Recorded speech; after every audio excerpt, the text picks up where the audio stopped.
Well, here we are back in a cave on the banks of the Dordogne River in France, thousands of years ago.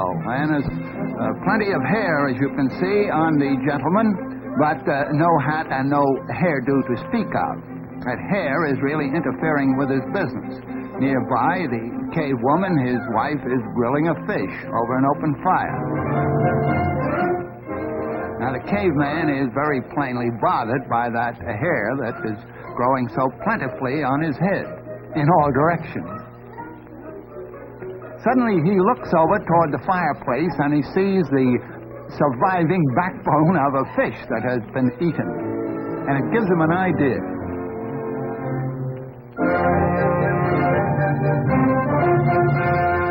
Now, I don't say that we have proof that this happened, but it could have happened, and some such original discovery must have been made.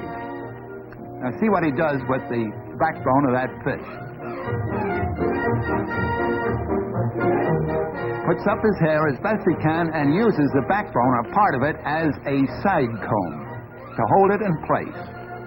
Let's imagine, at least, that that was the first hairdo. Now we slip forward a few thousand years to the time of the Babylonians in the Near East.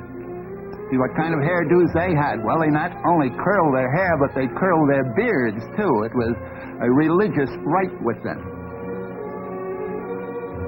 Now we go over to the land of the Egyptians, about 2,500 years B.C., and notice a change. They shaved their heads completely, and they shaved their beards, too. But they wore an artificial beard made out of wood or horn or some such material.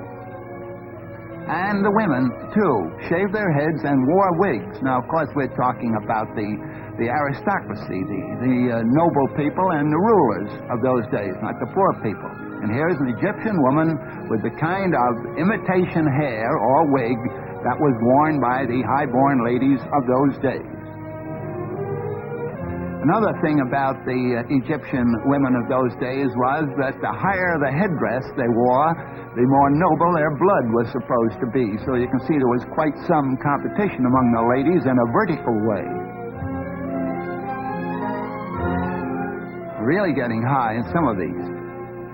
Another peculiar thing was that when the princesses or queens acted in an official way, they too wore an imitation beard on their chins. Now we're coming forward to the Grecian days. And of course, we know all about these from drawings and paintings of the old days and written descriptions. And many of these pieces, by the way, are actual survivals of those periods and have been preserved in antique shops and in museums. This is the Greek style of hairdo.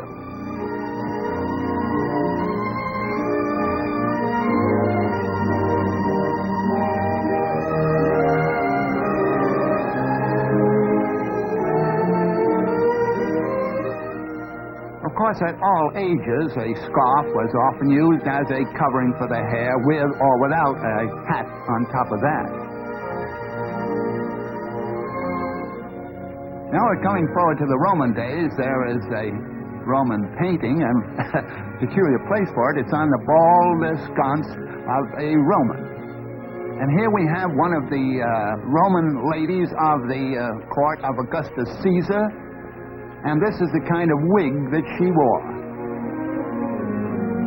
A very dark wig. Now she sees her handmaiden there with a very blonde head of hair and plentiful, and she decides to change her mind and get a blonde wig. Whereupon the poor handmaiden has her hair cut off and made into a wig for the patrician Roman lady. Here we see her now with a blonde wig.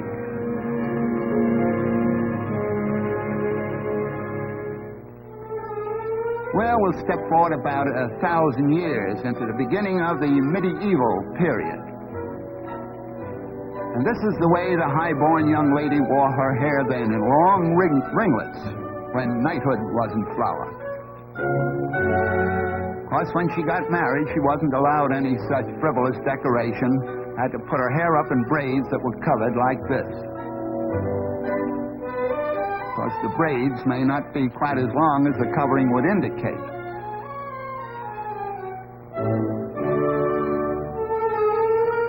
Just a little added decoration.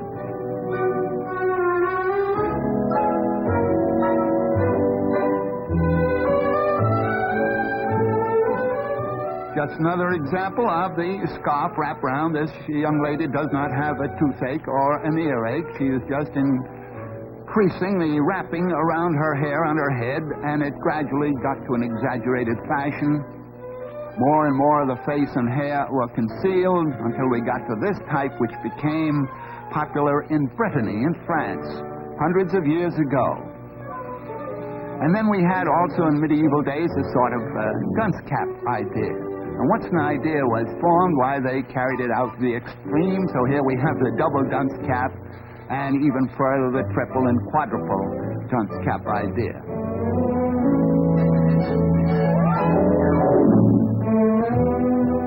And of course, further decorations were added.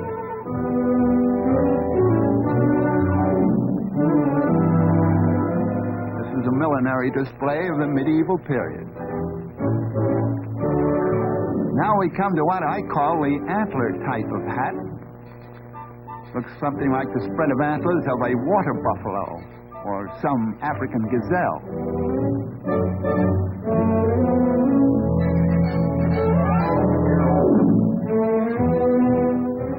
This might be the ox type of decoration. This was popular, by the way, in England, about the time of Ivanhoe and Richard the Lionhearted. Only for high-born ladies, of course. And then, of course, the men weren't going to be completely left out of the picture. Here's a gentleman with a tall vertical hat. And just in case of a change in the weather, notice that he has a different type of hat slung over his back.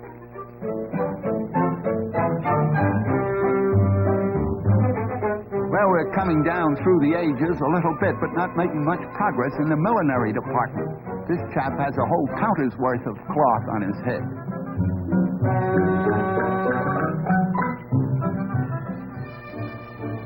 Now, this is on the neat side, but that hairnet is studded with precious jewels. In this case, it's the first cost and not the upkeep.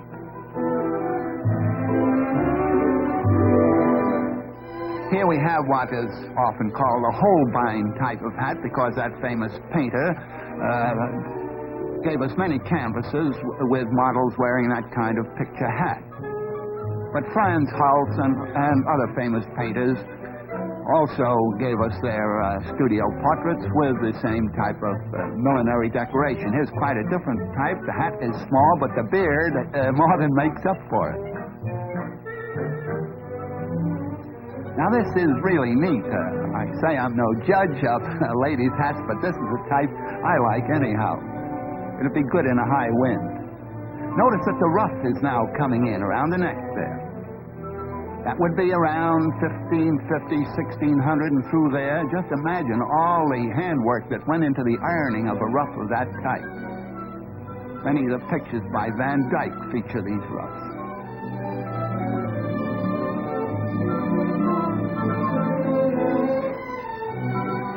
Here we're going into the vertical decoration again. You notice how it switches from the horizontal to the vertical and back again. High, low. Oh, and also we are coming into the corseted era, and in some of those old days they actually wore iron corsets. Of course, the whaling captors soon relieved the iron of its duty by bringing in the whalebone. This is just a simple country costume. I'm glad to say they've relaxed on that iron stuff. And here we have a lace bodice and a straw hat.